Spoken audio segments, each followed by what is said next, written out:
Pour permettre bino de comprendre l'actualité, nous sommes salema pe kolobama na Kinshasa, na Congo profond, en Afrique, pe mokili mobimba, rendez-vous eza bobele moko. Libre débat sur CML 13 télévision, Kobanda lundi, Kino samedi, de 9h à 10h. Libre débat eza pour permettre bino de comprendre l'actualité, nous sommes salema pe kolobama na Kinshasa, na Congo profond, en Afrique, pe mokili mobimba, rendez-vous eza bobele moko. Libre débat sur CML 13 télévision, Kobanda lundi, Kino samedi, de 9h à 10h. Libre débat eza rendez-vous. Il y a tendance nyonso au bazako ya pona ko discuter actualité la lingala courant au eza kolobama na Kinshasa, capitale la République démocratique du Congo. Plusieurs rubriques au Bombeli Bino, breaking news, débat, mais aussi eza interactif parce que tokotanga ba message na bino nyonso au bozako koma pour na ko participer na émission na bino libre débat. Rendez-vous à Moko lundi, Kino samedi de 9h à 10h, 60 minutes pour la kolobela actualité dans tous les sens. Actualité en toute liberté, awa tabou ezate, et loko ko bomba ezate, et loko ya ko censurer ezate, en toute responsabilité, moutouna mtiaza ko défendre makanisi na ye, ko défendre position na ye, ce qu'il fait exactement pour na bolamu ya République démocratique du Congo, et nous vous attendons. Le rendez-vous est pris. Merci, la fidélité n'a vu dans le programme. Il y a CML 13 télévision. Tous allez le vendredi 16 juillet 2021. Voilà notre numéro, 5e numéro. Il y a Poso Oyo, toute l'équipe technique. Merci pour la fidélité. Au besoin d'avis en direct sur YouTube. Vous appelez Ebele encore une fois. Il y a que s'abonner justement à CML 13 télévision. Et Bozo ça d'ailleurs fort. On a qu'au câble là-bas lien. Il y a une émission à Bino Boza Kolinga Mingi. Nous vous en remercions. Nous sommes vraiment fiers de la fidélité. On a marque et la confiance. Oyo Boza ko accordé Nabiso en direct sur TNT, Bluesat, Bozo Landabiso et bientôt d'ailleurs sur Canal Boko Landabiso parce que ma solo est Kende Malembe breaking news pour Nalelo information moi conseiller copé ça Covid-19 oui flèche comique quand même kokita nombre de cas de contamination ezali subingité eza ministre ya santé de alobaki en lobby na point de presse au bazaki nango na ministre porte-parole il y a gouvernement Patrick Mouyaya balobi que les mesures prises par le gouvernement et Yangonde sali que et régressé nombre il y a cas peut-être beaucoup bakisa na maloba oyo ministre lobby pour dire que mesures prises par le gouvernement mais aussi réponse à la population a respecté justement à observer ces mesures parce que d'un côté on peut ça ba mesure mais au côté de la résistance ba boudé ba bohina bango on a connu ici avec le gouverneur de la ville tant la PCI instruction il y a nombre il y a taxi tout ça tout le monde est crise il y a ville pour le transport mais voilà quand la population adhère justement à la mesure il y a Kambinaye et ça l'accueil et puis ça résultat moko malamu donc pour l'instant Covid-19 et ça dans moi il y a Kokita awana Kinshasa et peut-être na Congo Mobimba et nous le souhaitons ainsi de continuer na esprit wana pour respecter ma geste barrière pour que flèche wana vraiment ekitamakasi peut permettre à choses beaucoup plus à l'aise et ministre Silisaki na koloba likambuya vaccin très important c'est que liko zoyango pour te barrer carrément route na virus coronavirus oyo eza ko ravager à travers le monde les lots plénière d'Assemblée nationale kuna bako examiner justement prorogation il y a état de siège oyo gouverneur militaire sali état de lieu na yango balobi c'est bon situation eza ko s'améliorer et bazo sala musala alors les lois Assemblée nationale bango bako travailler sur prorogation na yango et puis troisièmement faut qu'on retenir que matanga funérailles ya cardinal Laurent Mosengo charge on epesami na Assemblée nationale je crois que baza déjà ko bongama par rapport na yango la cardinal Laurent Mosengo officiellement n'a parlé du peuple et de Mawana, mais ceux qui corps ayé samedi on a 8h et que les canons à Notre-Dame cathédrale Sainte-Marie à Lingwala azuba hommage à ba religieux et s'il ba zongisi yango na morgue ya Saint-Joseph et que na Saint-Joseph na limité et bongo et koya sikaoyo le 20 juillet na palais du peuple pour na ba hommage officiel parce qu'il faudra pas que Bossana cardinal Laurent Mosengo en dehors ya cause la prince de l'église azala kipé moko ya bato bakamba parlement na mboka na biso awa boyebi à l'époque il y a HCRPT donc au Conseil de la République parlement de transition vers les années 91 cardinal Mosengo de azala kiwana kino après conférence nationale souveraine jusqu'à ce que coup d'état et ko salema na 97 donc voilà comment situation eza pour se présenter. Cédric Modianto a rejoint le plateau, il y a libre débat. Cédric Modianto Mbote, analyste politique. Mbote ndeko Jacques Nazane Sengo nalinga kina banda kopesa ba ndeko na plateau Mbote mais Sengo ngeza beaucoup plus par rapport à nouvelle OPC il y a flèche il y a Covid oza ya kokita yango ezali preuve ya communion ya population na bakambina ye. Oui, bien ça maladie moko etungisi biso mingi. Donc tout ce monde a balinga mina biso bazotika biso. Nous étions toujours dans les qui vivent. Oui, éviter prochainement au kozwa sangoyana ni pe atiki biso. Alors tant que flèche là qui toujours croissante, ça a effrayé, ça nous mettait trop mal à l'aise. Mais peuple congolais, ensemble na ya yuka kimbila ya bakondi, vraiment je suis très content, je respecte ce peuple et na kosenga bango ke to continuer toujours koyoka mbela ndenge bazo pesa biso na ba obaza liboso na biso et plutôt continuer ko respecter ba gestes et barrières pour que to éradiquer définitivement bokono oyo. Voilà, trésor congolais, politologue yepé azana biso na plateau de trésor Mbote. Mbote ndeko Jacques, Mbote na ba co-débatteur, Mbote na ba landinyo sur la chaîne au Kitoko. Je tiens tout d'abord à présenter mes sincères condoléances na ba catholique nyonso. Il y a Congo et puis il y a monde entier pour la perte, il y a cardinal Mosengo. Vraiment nous étions affectés parce que moni cardinal Mosengo a contribué ma kasi pour un changement dans mboka na biso. Na rosenga na cardinal Fridolin Ambongo yepe alanda lepa a sombré na opposition ma cité. Ce n'est pas ça le rôle de l'église.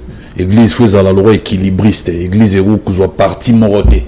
Parce que à chaque fois que chef de l'État au Loba, Tamon a Fridolin Ambongo va répondre. Il oublie que Tshisekedi n'est pas Kabila, Bakokanité. Tshisekedi c'est un vrai fils de ces pays, un digne fils de ces pays, qui veut à ce que les choses changent et dans le sens il y a amélioration, il y a vie à Congolais. Mais quand il y a une élection, Tshisekedi avait répondu qu'il n'a pas l'intention de glisser. Donc pour nous vraiment, toujours regretté cardinal Mosengo Fara Zalana Papa Sarata Fridolin Bon au conseil à qui avant trop. Flori Boatoka, Zanabiso Elongo, cellulaire justement, il y a UDPS Mbote. Mbote ndeko Jacques, Mbote na balandi na biso, ba mesala olanda biso na bandaku, Mbote na ba co-débatteur to mone moko na lelo. Na tondo merci mingi na libako sepeli to passer na plateau ya CML 13. Tozali na campagne chaque fois tozoyi sa peuple congolais, mboka ezali Kelemba, mboka ezali Kelemba, mama ali Kelemba ezali Mbola Matadi, ye siko fandi congolais ba tozo contribuer na mboka. Ofutaka impôt, ofutaka ba taxe. Ya onde zo sala ka l'état zala na misolo siko mama ali Kelemba loko Mbola Matadi ya boyeba siko ko kabola ba ba ko salaire hôpital ko tongama nani école ko tongama ba la so classe ofele muto apesi biso confiance wana lisusu ezali mokonza mboka Félix Antoine Tshisekedi parce qu'il faut rappeler que confiance wana c'est là qui pour maman ali Kelemba zai ko lia mbongo yemoko ko tonga ndaku yemoko ko somba ba voiture mais peuple wa zai ko pesa ba taxe na ba impôt azai ko se retrouver te yango moni mokonza mboka tango akoti azongisi confiance et pas peuple atiki biso to participer na gestion en dénonçant les loyaux bakonzi na bakambi mboka bakompe ko banga pour ce que ça mabe peuple a dénoncé. Merci.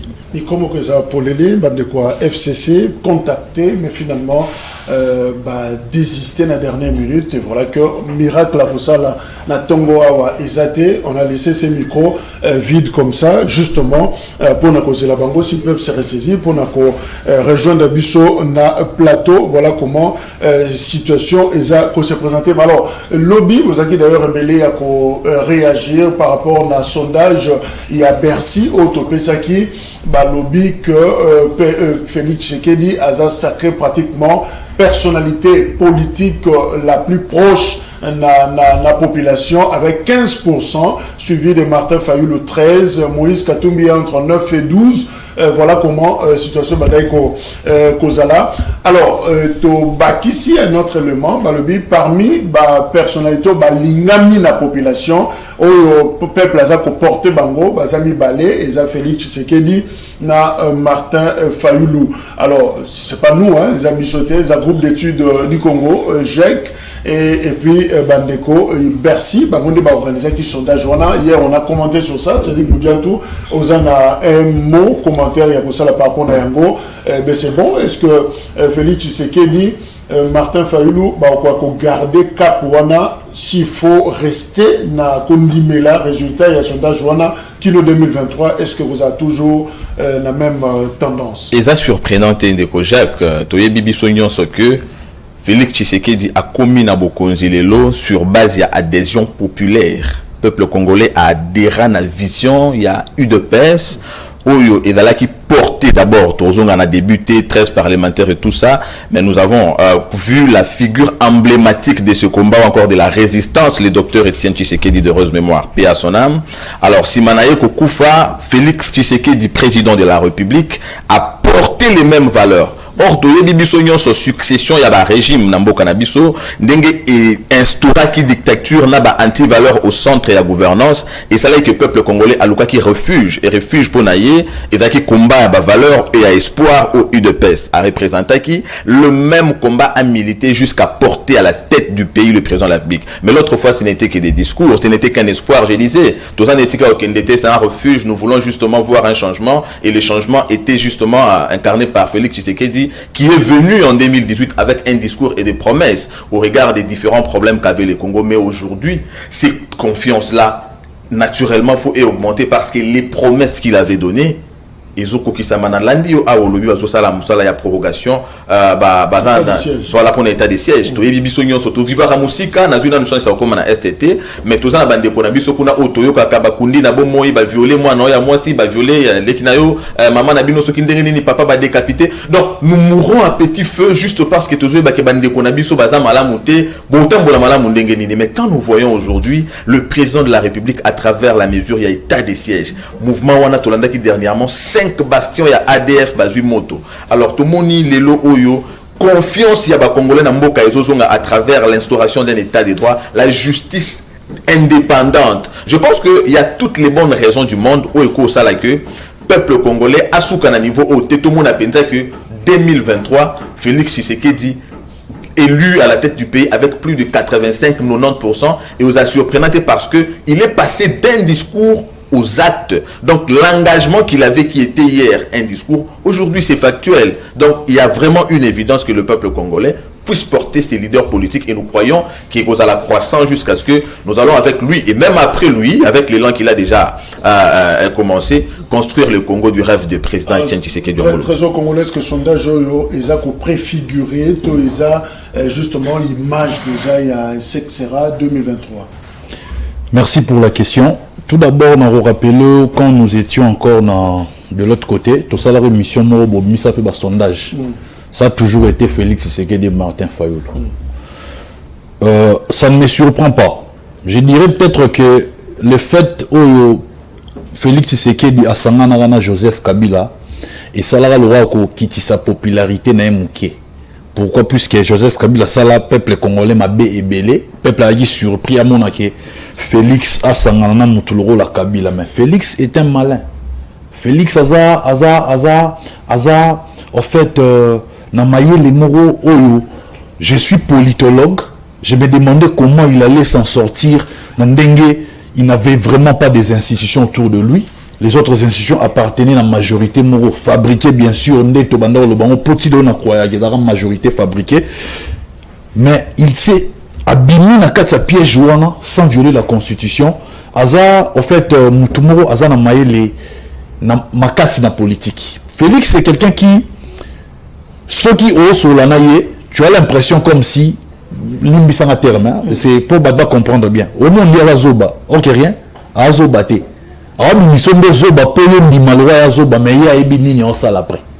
Ça dit Félix Aza n'a maillé les mots incroyables. Parce que moi je me disais, pour nous changer ma namboka oyo, en étant premier ministre au changer te faut comme un président tant Magou et Salamine pseudo élection à Genève au baïba d'ailleurs Bob Missa Martin Fall parce que bango tout basangana va triquer Félix kuna ba tu ba vérité on va le ngolo bango te ils avaient cop na bango pourquoi puisque on peut 10 Félix a voté Vital Kamerhe mais Vital Kamerhe a voté Félix T.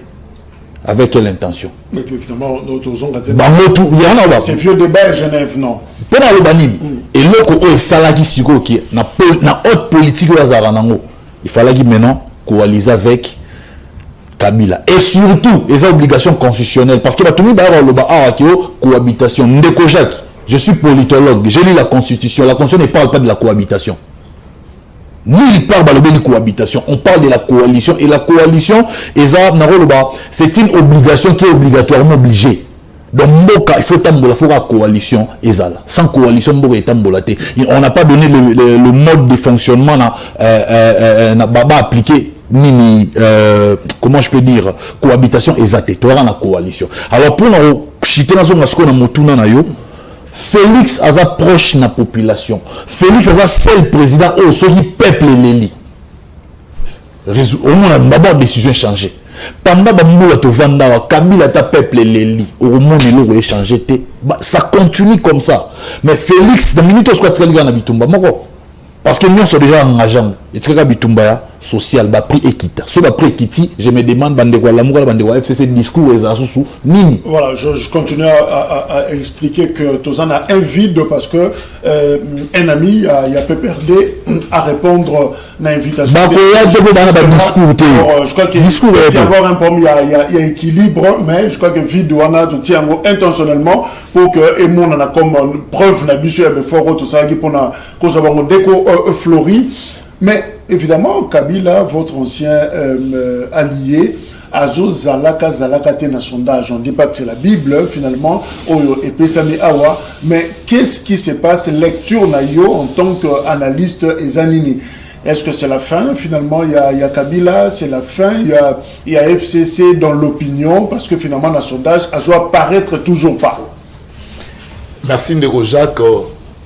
En fait, moi je ne fais pas des analyses. Moi je suis président cellulaire de l'UDPS. En fait, je défends ma valeur à parti nanga. Et puis je soutiens des chefs de l'État. Et contrairement, les gars ils n'ont pas TVA en balamingi. Mais avant d'aborder une question,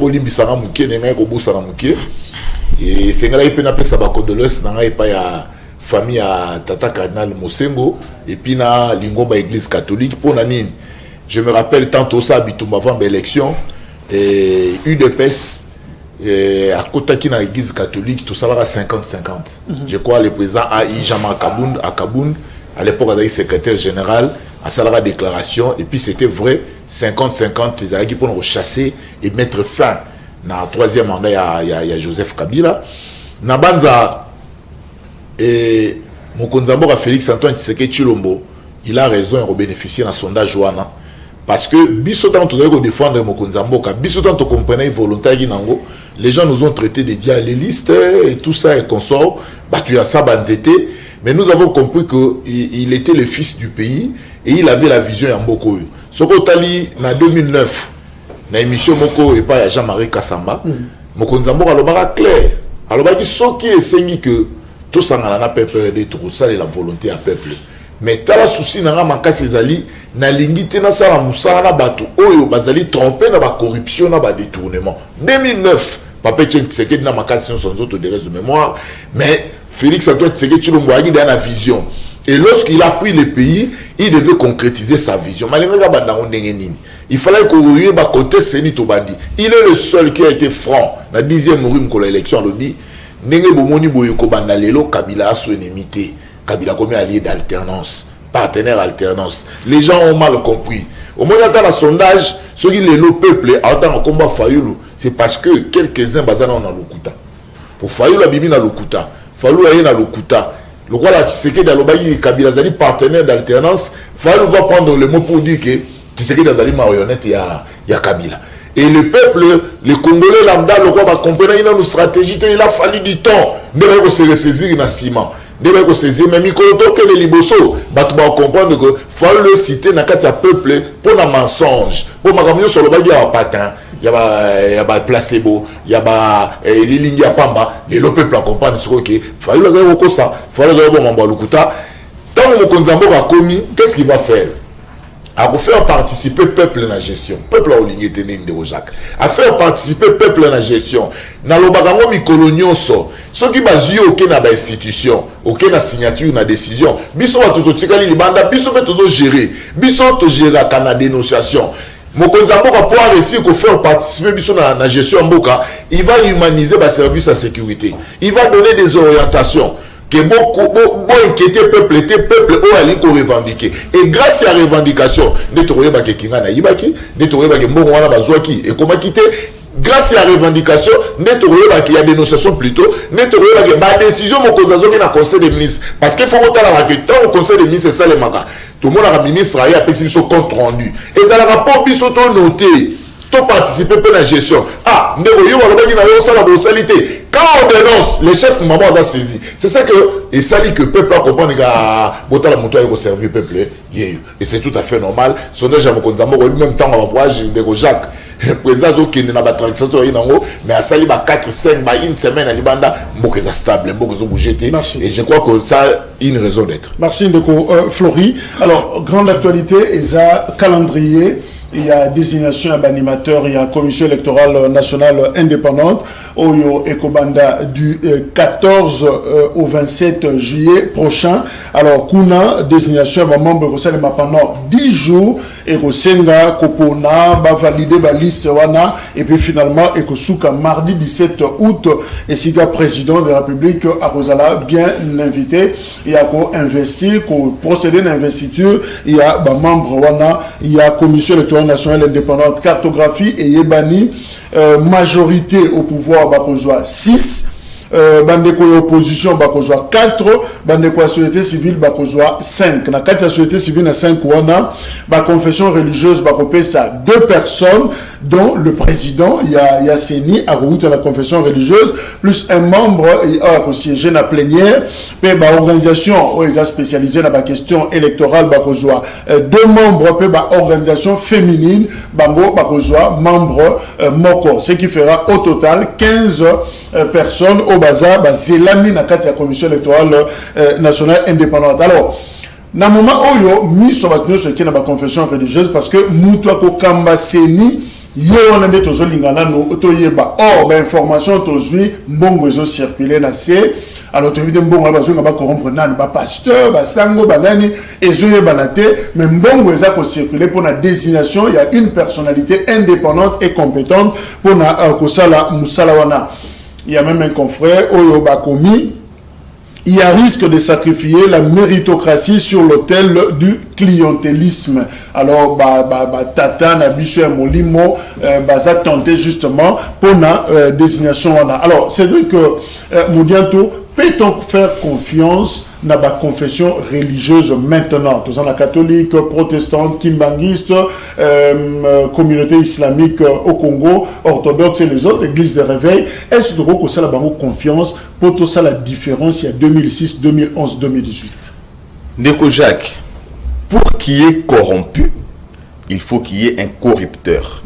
Ce corrupteur Azali n'est aussi un corrompu. Si vous êtes corrompu Azana été, vous ne pouvez pas avoir un corrompu, justement. Ce qui, en 2006, tout encore une fois, en 2011, parce que la situation en 2006, non seulement est bandé la mais ça grava qui en 2011, et là, puisque déjà nous avions un régime, il y a corrupteur. Régime qui est en place, et ça qui n'a besoin de se maintenir déjà que, et ça qui n'a sous-bassement mon côté populaire, et ça qui issu de la volonté à peupleté, mais tout ça la n'engeni ni poto se faire élire. Premièrement, puisqu'en 2006 c'était question de se faire d'abord élire, en 2011 c'était se faire réélire. Maintenant, puisque et si qu'il y a raison mon peuple congolais a apporté régime ouanezate, il fallait maintenant se cacher derrière une force neutre. Ici, je parle de forces religieuses de la société civile. On nous a sorti un représentant de la société civile, notamment le regretté Abbé Malou Malou pour 2006, Apollinaire Malou Malou. mais ayaki wana toyebike azalaki produit ya démarche politicienne makambo salama déjà elambama babongisi tout on vous sort tant wana nde fallait Martin Fayulu Mitsabiso te ya nini patin marionnette tout ce que vous voulez puisque nous avions une marionnette quelqu'un qui n'est oui c'est vrai il portait un doigt à soutane tout ça mais ayaki wana na volonté il y a régime notamment il y a président Kabila pour azala lokola baffle micro ezaki donc à Kabila simbi micro atangi les gagnants c'est Kabila bino boyoki kuna ke baffle tangi komba Kabila même temps simbi micro eza mutu mususu donc wana et discrédita qui société civile notamment église catholique tout le monde qui ndenge te déplora qui et tout ça en 2011 ba yeli biso puisqu'il y avait maintenant rouleau compresseur Etienne Tshisekedi à côté na jeu. On est allé nous chercher Ngoï Mulunda, qui d'ailleurs à la limite on nous dit qu'il serait même proche chez la famille à Kabila. Nous avons vu un sécessionniste d'ailleurs dans la prison. Il est parmi les cofondateurs à PPRD. Aux donc un sécessionniste, il y a un militant du PPRD, un membre des familles et tout ce que vous voulez. Mais là, ici, c'est Bible. Non, il est pasteur. Papa, pasteur à Kabola Rabat, tout est à la prison. Moutoso ben a pasteur à la prison pour Alinga Kabola. Je précise que Goïmou. Il y a un lobby pasteur, mais Alinga Kabola Batou. Au nom, il y a attachement à un individu. Les lots où l'on a tout le monde qui relation, il faut établir entre yé na Kabila. Ça veut dire que c'était justement Bible Zolobat. Mingi Bakoya na Kombo Nangai, tout ça. Tout ça, les chrétiens, je pense, qu'ils sont soit. Bah là, ici, Malumalu, et l'amba, bah pasteur, bah simbisi Bible à mon nene. Abele biso kombo nzambe awa tout ça mais na poche na ye azalaki na kombo ya Joseph Kabila à l'époque en son temps le feu docteur Etienne Tshisekedi alobaki Ngoï Mulunda akolela na monoko mboka peut-être yango azola na mboka leo azana na boloko s'il ne savait pas contrôler ses actes et lokwana et yaki lisusu une fois de plus que discréditer société civile, église, tout ça. J'avais dit au début, c'est l'existence a priori d'un corrupteur. Le peuple congolais a déjà résolu ce problème-là. Il a porté un régime. Il y avait un corrupteur puisqu'il y avait un pouvoir qui n'était... Pardon, de Rochard. Pardon. Restons d'abord dans la confession religieuse. Est-ce qu'on peut faire confiance dans la confession religieuse maintenant? Pour tout ça, la différence, il y a Apollinaire, Maloumalo en 2006, il y a Ngoï Mulunda en 2011, et puis il y a Corneille Nanga en 2018. Est-ce que la confession religieuse, parce que on est basé dans Balesikoyo, il faut proposer Bissot, l'animateur, il y a Séni, dont le président. Est-ce que Ozako Salabango confiance en regardant nos confessions religieuses qu'ils peuvent être à même, Yacob Mselabiso, un dirigeant à Séni? Merci pour la question. Je pense que Baza Basali Nzambe, surtout qui ne serait-ce qu'un contexte, on a confiance. Mais mon frère l'a su bien élucider. Tu peux confiance dans Ngoï Mulunda. Nous avons proche de la famille présidentielle. Babombe Labiso. Après des années, tu peux comprendre que proche de la famille présidentielle. Moi, je pense que dans ce pays, tous les Ghanais nous mandat Oyo 2023 pour Nangafo Félix Tshisekedi, je sais qu'il sera réélu. Il faut tout changer la constitution. Il faut tout ça la constitution, moi ils allent l'adapter dans la réalité à Mboka Nabiso. C'est-à-dire ça dit faut tout changer tout. Il faut vraiment tout bander la marmion soit zéro. Parce que dans mon an et le Mabiso yango constitution Nabiso mon tebo Mabiso. À quel niveau? La première. Ce qui te est nous na façon oyo, il faut balander la loi électorale. Banani ba olander lango. Car la majorité dans l'assemblée. Majorité oyo zo mamboka. Majorité oyo fabriqué. Lelo oyo moi je suis au moins calme pour naebike. Nous avons un président au biso tout au lingi, oyo pas populaire. Au moins so batangeli biso kombo na qui a mis sous président. Problème est zalaté. Mais à l'époque, Kabila n'était pas populaire, Kabila n'était pas aimé. Sur base de quel miracle Kabila Ram Dadago bima président? Ça dit, tellement Massou Mounion Sowana y a passé. Et Bando Kamaraga, c'est Nignon So, Biron So, c'est Nignon Bando, Chababando Tele Melonkaka. Babando Tele Melonka, il n'y aura jamais Moutoya à l'unité Bisson Dimake, non, c'est Nisko et ça, Moussala bien. Pourquoi? Puisque déjà, corruption quotidienne l'église. Basango, bayo kanate bango na bango, oye koto ba église de réveil bazo kanate bango na bango ale na suka ekoma o wana biso to yebiete o to ba bimisi na seigneur na biso to yebiete ba o lo banini mutu ya Tshisekedi na biye na suka mabongo ki mutu ba chona ya mutu Tshisekedi na biye fayo lo ba bongo ba FCC ba lo ba bongo mais FCC je pense que ndeba ki maboye c'est normal pour ba na discours de ma beignon soto mona et outil chez bango mais justement dès qu'on fleurit c'est vrai que nous sommes Kabila mais si quoi est là on a le salamité.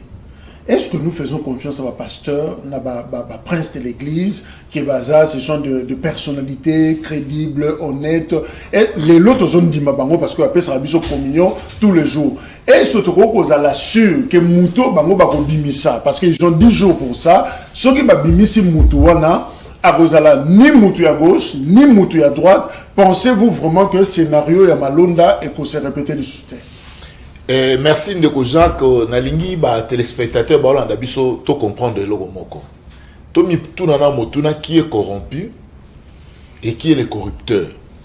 Parce que tous à la bateau. Et sengeli to pesaka à un certain moment confiance na bateau. Makambo yo ba confession religieuse et uta na San City. Balobi te loko abiso ba politicien to na boyo qualité.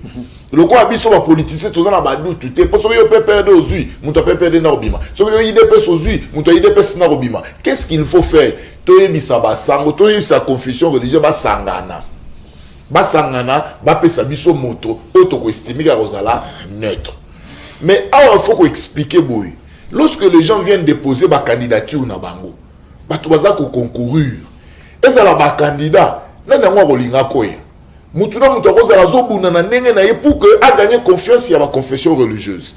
Est-ce qu'il faut qu'on ait une corruption? Ça c'est un élément important. Et puis tant qu'il y a une élection, tout ça n'a pas d'adversaire politique. C'est la truc malembe. Kobundona c'est-à-dire. Non mais Kobundona. Ressemble à moi Coca. Non Coca te. On va travailler mal. Coca je prends par exemple candidat Rosa il y a église de réveil. C'est vrai, porter une guise de réveil. Mais il faut confesser mon religieux sur ce bassalani. Mais qu'est-ce qu'il faut faire avec Jacques Azalara, Moutouya musulman? Ils peuvent aller, Jacques, au Moningaï, Natangi Nazana diplôme, au Moningaï. C'est-à-dire qu'il vient avec un discours pour qu'on puisse avoir confiance pour voter. Est-ce qu'on peut appeler ça de corruption? Non. Au Moniteur, Mokonzabo Kabandi, il a commencé avec des nominations. Nous avons des amis qui nous disaient, ah, il faut changer, ils sont le même, mais les lots, Gilles Alingeti, il nous montre au fait le contraire à ce que les gens attendaient. C'est au début, il y a un régime c'est vrai, il y a procès d'intention de mais dans un stade où il y a une configuration. D'ailleurs, la loi a été proposée par le Toudoula, qui n'était pas à son temps proche à président de la République. Configuration, député va voter par le lobby, au hasard à 6, au hasard à 4, au hasard à 5. C'est-à-dire qu'il y a un moment qui permettre que Mouto Akobima a gagné confiance quand il y a Batou. Mais ici, il faut rappeler, M. Jacques, en réalité, même à Tabazuyo, Batou Nasseni, Batou Baya Okole, Okara tendance Moroboye et Loro Moroboye. Je pense que dans le stade où le collab politique, dans San City, Basi Bazongi, c'est la confession religieuse. Et là, on a pas pour un candidat. Tout ce qui est là-bas, on a ma manœuvre, on n'a pas le choix, nous serons obligés. Il y a une confiance pour diriger ces nuits. Alors, une certaine presse balobi, la confession religieuse au Baza, au Bunda, pour la commissaire Mokonzia, il y a Bazo vivre sous pression, il y a un dictat pratiquement, il y a père spirituel na bango, donc ancien dirigeant au Baza Kiwana, je ne vais pas peut-être citer certains noms.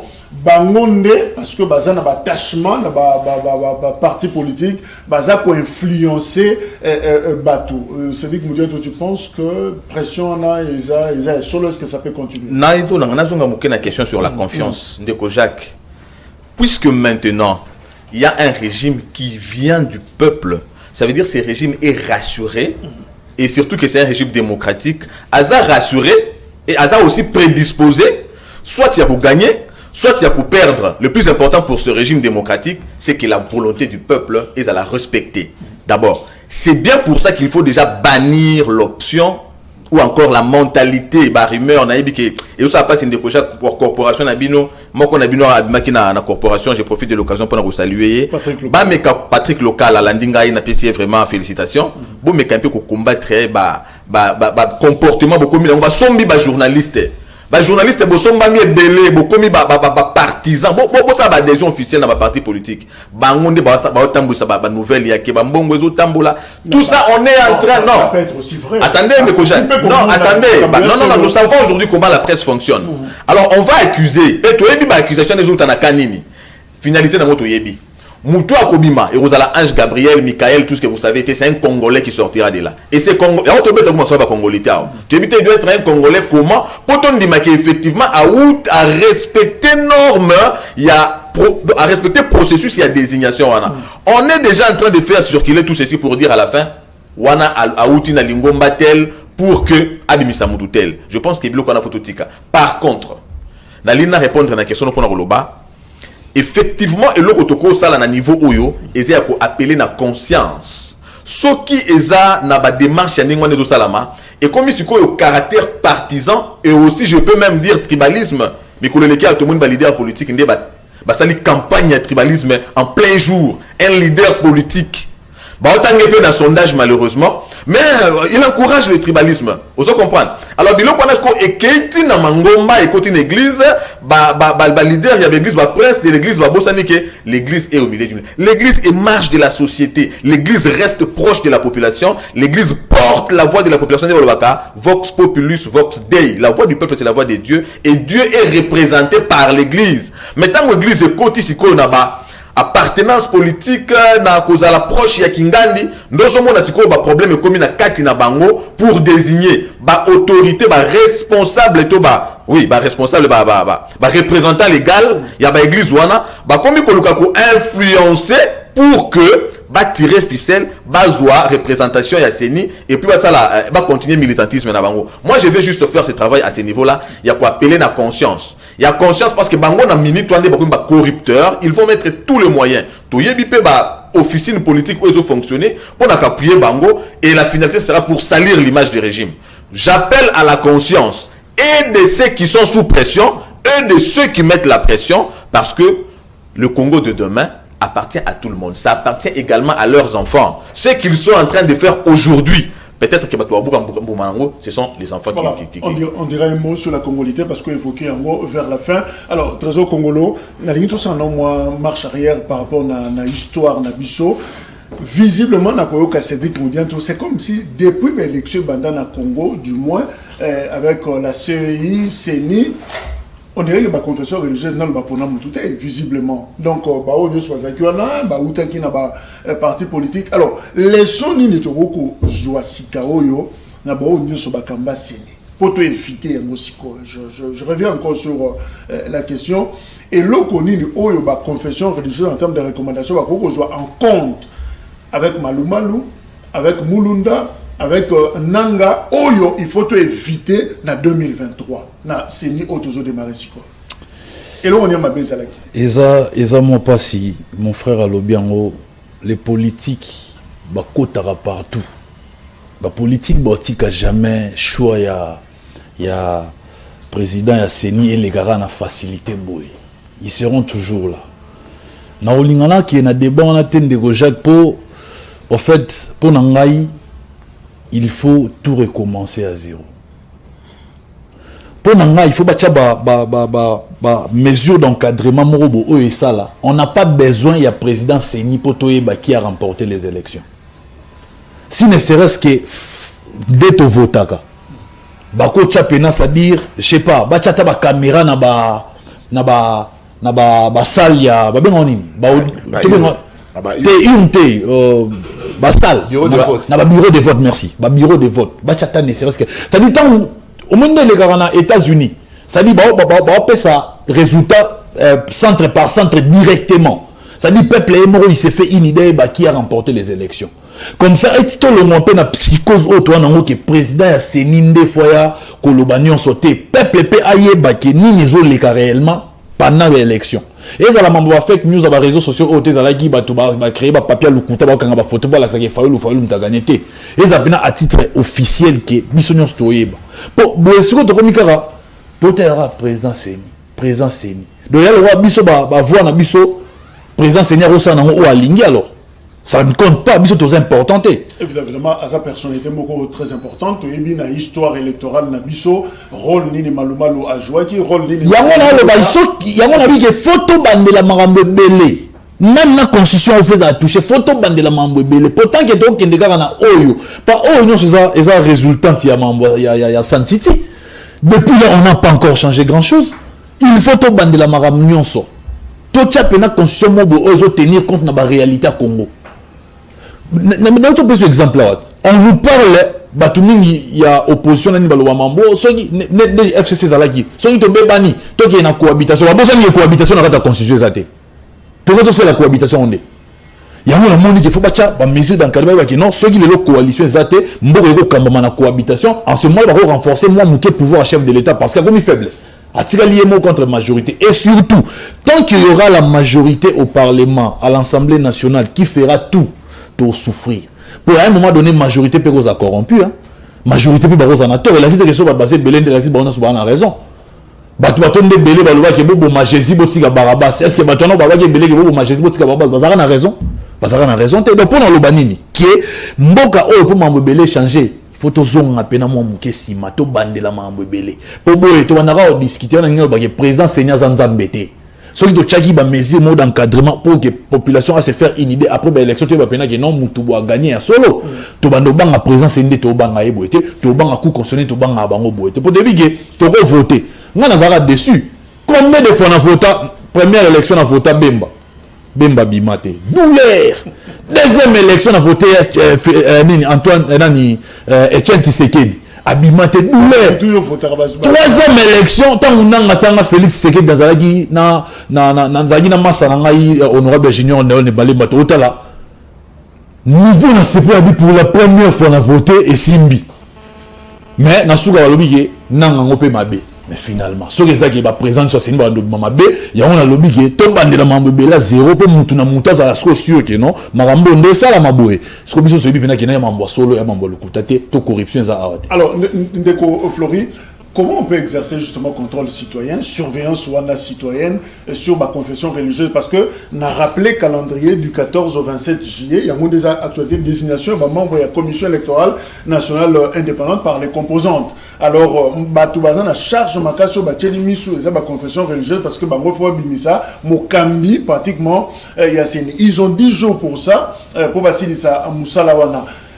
Comment est-ce qu'on peut surveiller ce qui se passe dans ma confession religieuse? D'abord, pour vivre un scénario, il y a Malone daté, et puis évidemment, tous doivent vraiment une personnalité indépendante, compétente, ou neutre d'ailleurs. Bon, Ndeko Jacques, merci pour la motuna. Mais na linga ki awa Congolais bakanga pe boy. Président Seni azali moko ya bureau, ya bato bazali na bureau organo yo kamba Seni. Mais babo sanate que na kati ya Seni mibeko ezali. Na kati ya Seni ba procédure de travail ezali. Omoni pas toza nango ezani. Et c'est vrai bateau bakota na franchise ya politique à UDPS. Parce que nous dans la gestion on dit ici ça ne va pas, on dit net mokonzambo ka Félix il vous dit bon on a CP na justice maramutuzela ke salema yango dezo salema. Il faut être au fait à ce niveau là. Omoni bandeko ba contester. Bandeko ba planter doute na ba esprit ya ba congolais. Il faut avoir aussi des arguments. Moni ba biloko ya kemboko za kotambola omoni Ndeko Jacques ndenge ndeko nanga lobaki et c'est que les médias et sunga Ndeko Flori c'est non. Est-ce que vous avez une opposition là trop? Non mais vous fondez processus électoral trop. Non mais vous avez quitté en 2011 tout ce que vous avez raconté après vous avez pratiquement tensionné les acquis en 2018 quand ma machine a voté tout ça. Je crois que les lots ça serait un peu difficile. Ça va toutes les sons il y a excusez-moi. Ce qu'on a le contexte c'est les lots. Il n'y a pas l'opposition dans ces pays. Le seul moutou a un ancrage politique est Papa Etienne Tshisekedi. Il avait l'ancrage politique, même sur le plan international, partout. Et puis, problème, quand il y a pour l'élection, c'est la voix de la majorité qui gagne. Mais du moment où tu as une institution, il y a facilité à contraindre Bisso. Il y a facilité à Bisso moins calme. Mais les lots, Bisso de Robang, parce que il y a beaucoup de cet ancrage populaire. Tomba dans l'élection, pourquoi? Si on a les différences au monde, biso UDPS, tous allons qui déclaré, tous allons qui bunda. Pourquoi? Parce que ezalo la nani ndeko Jacques. Yo continue ndaku, yo zala matembele, mais ngana funa masango.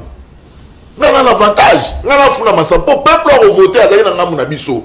Peuple voter azali qui plébiscité par Pétain Tshisekedi. D'heureuse mémoire. Mais quand la biso azali que na kata ba institution là, nous n'étions pas là. Et puis manœuvre, manigance wana. T'as un problème to komi nangwa. On va proposer dans la loi, on vous dit bon, pour te créer équilibre, il faut qu'il y ait 15 membres.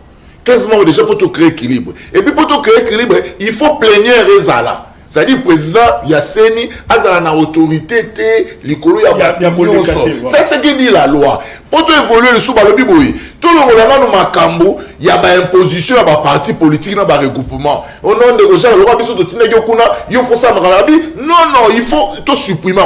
Bah supprimer on a loi. Ça sont des éléments très importants qui peuvent garantir déjà la confiance. On a un politicien, pourquoi? Si on est dans l'opposition, il faut donner des éléments. Il faut dire à vos militants que dépolitisation et tout et consort. Ils savent que les institutions d'appui à la démocratie qui est en fait créée par la volonté des politiciens. Comment on peut dépolitiser le royaume et ça qu'organiser politique? Ça, en fait, ils ont dit dans le sens mensonge et ça malamouté. Bozo fait traîner le peuple et pourtant que les choses avancent. Ma confession religieuse des animes. Batu bako concouru. Batu ba na candidat na ngambu ya église de réveil bazana mutu na bango église catholique ba na mutu na bango siko so batu ba bimi de 3 ba tchaki na ba procédure ba critères au moins problème difficulté de yon nini na makambo malonda il faut rappeler l'histoire est bonga rati.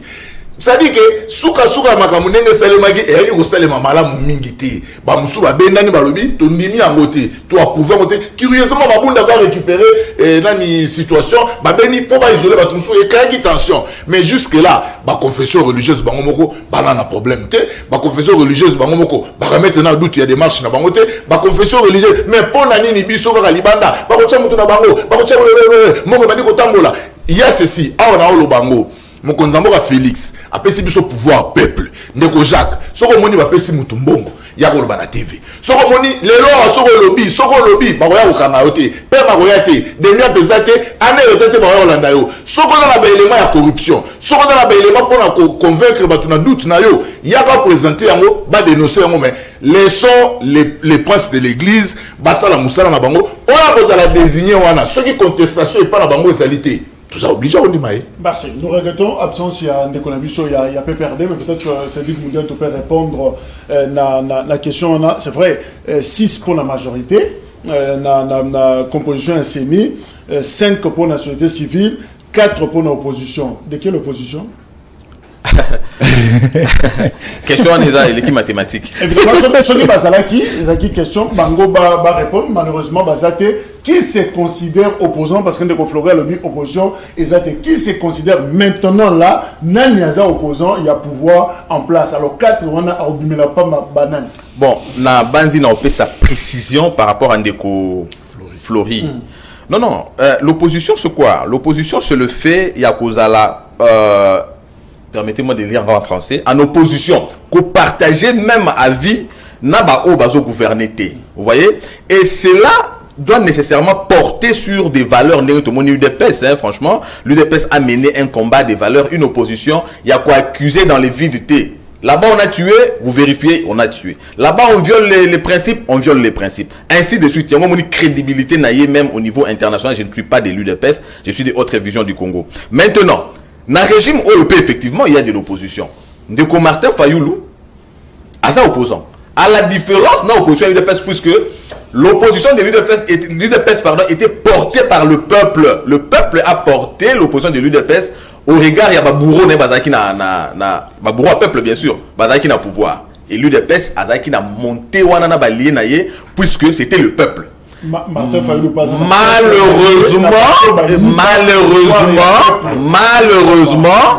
l'opposition aujourd'hui, et ça, les existait, ceux qui toquaient dans la comparaison à l'opposition à l'UDPS. Puisque j'ai dit l'opposition de l'UDPS, c'était le peuple. C'est le peuple qui était opposant du régime. Et ce peuple-là n'avait porté qu'un seul individu. Donc l'individu était porté par le peuple. En d'autres termes, c'est le peuple qui était dans l'opposition. Malheureusement, cette fois-ci, pour les opposants, le peuple est au pouvoir. Vous voyez, puisque le peuple est au pouvoir, opposition est commis à faire des individus. Et comme il dit que lui, il est individuellement opposant, et puis il s'oppose à rien, il n'a pas de gens derrière lui. Nous sommes dans la cité, il y a 12 personnes, surtout il y a pas kanga batu. Mais il dit que la fois passée, il y a pas kanga, il y a boma. Bouquet ba bomi. L'homme ba bengi bouquet ba bomi. Parce que quand un peuple veut quelque chose, a yébe le kazo luka, a l'embâté. Mais les hommes se taisent, ba kangi 2 personnes. Mais le ba kangata. Mouton so bana penzo kazaki na litutumba la sima, yé pas zaki na ntela, yé binde to bunda, azwa projectile. Le peuple a résisté et a mis fin à un régime. Aujourd'hui, ce peuple-là est au pouvoir, mais toi tu es opposant avec qui? Donc, n'a évité peut-être qu'on réponde à la question, oui, l'opposition existe, n'a évité FCC parce que FCC opposition n'est pas valeur T. FCC ça est gris. Alingue à l'opposanté. FCC c'est pas l'opposition. Bah ça est gris. Bah kanisa est autant bolana bango. Biso peut te boyer autant bolana bango T. Tout le monde va autant bola ensemble. D'accord, bon ça n'a biso mais bon respecter des caca, bah valeur républicaine. Mais le quoi bah autant man à principe et violation bah valeur wana, c'est leur nature. On peut changer bah mon nature T, bah ko quitter, bah qui ici quoi bah ko s'opposer T, bah comme il est bah gris. Alors un aigri dit non à tout, même quand il n'est pas convaincu. Un instant, alors Ndeko Trésor, est-ce qu'il faut qu'on soit ancrage politique sur terrain, Dengue Martin Fayoulou et les autres Bazali, ou il faut qu'on soit considération numérique? Il y a représentation, il y a Batou, dans le niveau il y a assemblée. On sait que FCC, dans le Parlement, Baza quand même majoritaire par rapport, par exemple, dans le groupe au Baza, autour il y a la Mouka, dans Martin Fayoulou. Alors finalement, qui peut être compris, considéré comme opposition dans le moment? Merci beaucoup. Car on a un calcul un moins compliqué. Sur le plan populaire, c'est Martin Fayoulou qui devrait être opposant numéro 1. Mais sur résistant. On a une distraction voilà maintenant on a profité de la brèche. Voilà pourquoi on a Félix Wabigaza proche de la population. Parce que Martin Fayoulou, au lieu amitié na il y a opposant. Attends que local par exemple, ba prix ya ba denrées alimentaires ils ont grimpé. Il fallait peut-être ça la marche qui va liper quitter tout le monde na ba mboka mususu ba Algérie ba nini. Les populations remontent qui sont proches na bango, il y a des fois vendre na mutu na mitia depuis l'église catholique et kosaye que yonde mutu gagner l'élection. Depuis l'église donc c'est dit via vanda donc na mutu na biga na président na ndenge mona Félix rêve. Or que dans la réalité de fait Aza opposant, il fallait qu'il y ait un terrain, Aza la proche de la population. Il est proche de la marche pour na batuba kufa na beni. Qui osa marche na Ituri na beni. Pourquoi osa on a Kinshasa? Pourquoi osa la on a Kinshasa? Batuba kufa na beni na nini ana kin ba kufa te osa marche awa. Ça dit Martin Fayoulou Aza na batu bato ba pembe na e. Ba aider. Aro sutuka na suka ya élection pena ozo ba pourcentage ba voix muké. Inquiété. À regretter. Parce que il faut à l'approche de la population. Si vous avez ensemble, et comme il faut FCC opposant. Même pas Moïse, même pas ensemble. Il y a FCC opposant. On doit d'ailleurs prochainement avoir un porte-parole, il y a opposition justement. Il y a mon avis sur le texte. FCC opposant. Sur le plan populaire, c'est Martin Fayoulou. Parce que Martin Fayoulou, Azanakata rêve, a rêvé nan. Tant aussi ça vous rêvez, surtout que Tshisekedi avait promis la gratuité de l'enseignement. Et ça chose faite, Tshisekedi avait promis de déboulonner le système Kabila. Et ça chose faite, il avait promis de s'installer à l'est de la République démocratique du Congo. Et ça chose faite, il avait promis des équipements de pêche aux voyageurs pêcheurs d'Insélé. Et ça chose faite, Mouké Tshisekedi a marqué ma point. 4 topé sango, bakopé sango na FCC na la Moukana ensemble, ceux qui ensemble à côté de l'opposition, bakabola so bakabola, wana ba en bango. Mais est-il que le train est en marche, mboko za avancer tozer la mututé. Ceux qui ensemble à côté de l'opposition, Ndeko Flori, mais justement on bascule d'ailleurs. Est-ce que vous avez besoin de Moïse Katumbi comme partenaire de Félix Tshisekedi? Est-ce que vous avez besoin? C'est comme si au Lingi, les sous-moutouté, vous avez un courage à voir que vous avez un Lingi, vous avez un katamoro compliqué, vous avez indisposé, congolité, ceci. Est-ce que vous êtes sincère dans votre partenaire Nabino? Voilà, on a basculé déjà. Ndeko Jacques, na banza. Vous avez mal réputé. Non, la campagne de diabolisation bandi les lotés. Les lots non, les lots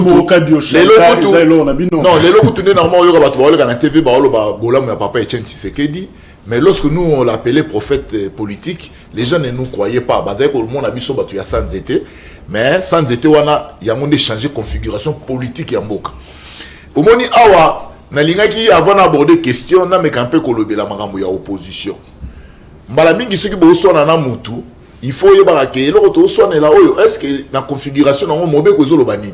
Mobe ko ezali parce que loi lelo déjà na kati ya parlement ba institution ko kabole la biso. Rapidement on a 2 minutes pour en conclure. Effectivement, bato ba ko kabole la biso opposition na majorité ezali institution. Mais tant que ba opposition heureusement de ko a PC éclaircissement kitoko, opposition tant lorsque ezali porté par le peuple. Même bino bato boza na kati ya opposition boza na makasi. Mais ceux qui opposition est porté par le peuple était peuple aza na kati ya régime a pesi confiance dans le régime a osé la makambo konzambo ka lobaki ko kisama bino bo maloro bato motema mabe. Mais à l'heure actuelle, PPRD déjà ça salagi déclaration, bango baza du côté opposition, barozo ba poste wana 4, balobi pe clair, ceux qui faillent na muzitu, bandimi, baroya to sangana, mais ceux qui baboyi on n'a pas le choix, biso PPRD to sani, to nganzama les 4 wana na baninga na biso. Ensemble de la kenda. Ça c'est le premier élément, mais na ligne on va congolais baeba. Omoni bo tiaka IDPS na makambo IDPS azati. IDPS azali parti oyo to prena ki ba valeur démocratique. IDPS azali parti oyo alingi peuple toi se retrouver. Tozali na tango mokonzambo ba Félix Akoti, c'est lui qui a remis les passeports na Moïse Katumbi.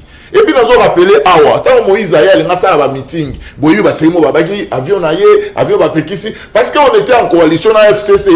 Ndeko Joseph Kabila asengaki pa mokonzambo ke akozala mal à l'aise zoka moni Moïse azo kotambola akozala mal à l'aise zoka moni Moïse azo kotambola mokonzabi te tika c'est un citoyen ata mona nenga sanini nenga lingi tout ça c'était l'implication mokonzambo a fait santo tsekitilo. Mais si aujourd'hui on veut verrouiller mais ndeko Jacques na zo ba tout chaque jour ngai pour l'instant en 2023 moi na candidat président exacté pour la $100,000 te si on a besoin de $100,000 de tout ça marche tout mbamboka.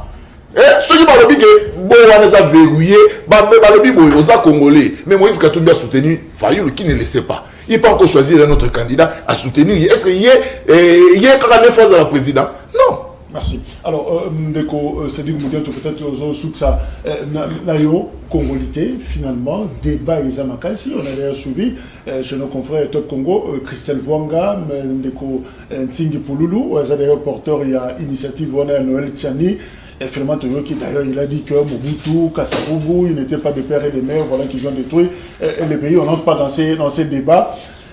Position les amis, finalement. Est-ce que ça une arme d'exclusion vous visez Moutumonko? Donc vraiment, vous êtes sérieux dans l'initiative? Position surtout à autre vision du Congo, pas oui. Non, au Monine de Kojak, franchement, autre vision du Congo, jusqu'à maintenant, officiellement, à Pessi position a été par rapport à la question. C'est un parti mieux organisé, mieux structuré, qui a un secrétaire général que j'ai salué en passant, Maître Claude Boba. Ce qui les lots question, on a vu la portée de cette question. Autre vision du Congo a Lingiko communiqué sur Yango, la voix nécessaire qui peut donner son avis par rapport au parti, c'est la voix de son secrétaire général. Parti est allié à UDPS. Je pense que UDPS fera la même chose. Je parle sous le contrôle de Maître Magloire Kassongo, coordonnateur ad intérim, il y a structure Oyo. Mais Ndeko Jacques, Nalina Lobaboui. Ils ont fait sa agitation moko inutile question pour la simple raison que loi wana est discriminatoire té. Mais la fonction du président de la République elle-même est discriminatoire. Loi et lobby nabiso que tous les Congolais sont égaux. Ça veut dire que tu comme en élection plus de 80 millions de candidats. Or, au MONUSCO, pour nous sa spécificité, pour nous fonction sacré, il faut que sa caution il y a $100,000. Est-ce que tout ça nango? Étant donné que une fonction est sacrée, est spéciale, ça veut dire qu'il faut que critères et amoutois que vous avez la spéciale, puisque c'est un seul Congolais qui doit diriger plus de 80 millions. Il faut effectivement un critère pour porter pour que président Moko la représentatif effectivement peut représenter l'intérêt à la Congolais. Position na bino, voilà, trésor congolo. C'est pourquoi Félix Tshisekedi a gardé silence des morts et de Kofofo. Francis Kalongo a d'ailleurs a sifflé sur Yebili Kamute Bana Bazo Swana. Mais là qui ça goza pour Moutouté, Kata Bitumbona. Alors Yozomo na débat Bazo Swana, Ozoti Kamo Pezo Oumela, c'est comme si. Je suis là. Je regarde la caméra en disant à mon aîné Francis Kalombo que Bill Gates, malgré ses millions, n'a jamais tenté d'être président des États-Unis. Je préfère namona Moïse Katumbi na statut na affairiste. Il y a président ya Mazembe, Mikolo pe Mazembe zo gagné té, ezo pola. Donc il faut vraiment alandelana Mazembe. Comment se fait-il dans un pays grand comme le Congo où nous avons plus de 80 millions d'habitants, Batunion soba sangana pour nous défendre cause ya mutu moko? Qu'est-ce qu'il a de spécial Moïse Katumbi pour tous les moments là que acharnement contre Moïse Katumbi, que balinga longola Moïse Katumbi na course à la présidentielle, et qui vous dit que peuple congolais n'y sont pas voter Moïse Katumbi? Qui vous dit que Katanga ndem tezana ils ont regorgé population et belé que les province sur la Congo? Je peux vous donner des statistiques. Les loups sont plus nombreux que c'est un débat que je lance prochainement. Non, c'est très important. Je suis politologue, je sais pourquoi j'en parle. Donc, pendant le baquet, nous ne pouvons pas laisser les pays s'embraser pour Moïse Katumbi. La loi, elle n'est pas discriminatoire. La loi, elle est en train de protéger ces pays. Au moins, grâce à Noël Tchani Toye, président Ouaza, on a donc Jacques Kalonji. Papa n'est un Congolais, maman n'est un Congolaise. Au moins, tu es basiko. Tu vas être besoin occupé. Cette fois-ci, le rôle a déjà bafoué. Attention, il doit l'équité. Au moins, tu es au Congolais, Congolais. Merci Florie, merci Cédric. Voilà, vous avez constaté depuis émission vide Moko Ezalaki parce que un ami de Komoko, il y a PPRD, FCC, Singela Kazanabiso, justement, voilà, que a désisté la dernière minute. Et voilà, vous constatez, Vidouana, ça peut aussi avoir des incidences dans le déroulement. Il y a débat, vous tenez biso de rigueur, mais c'était ça la réalité. Ceux qui ont désisté à quelques minutes, il y a émission. Nous sommes vraiment dans l'impossibilité à remplacer vide naïe par quelqu'un d'autre, faire déplacer quelqu'un par naïe, mbangou la plateau. Ça serait très difficile, mais je crois que nous allons nous rattraper dans le numéro prochain pour plus d'équilibre. Merci. Émission disponible sur YouTube, 21h, rediffusion. Au revoir, lobby.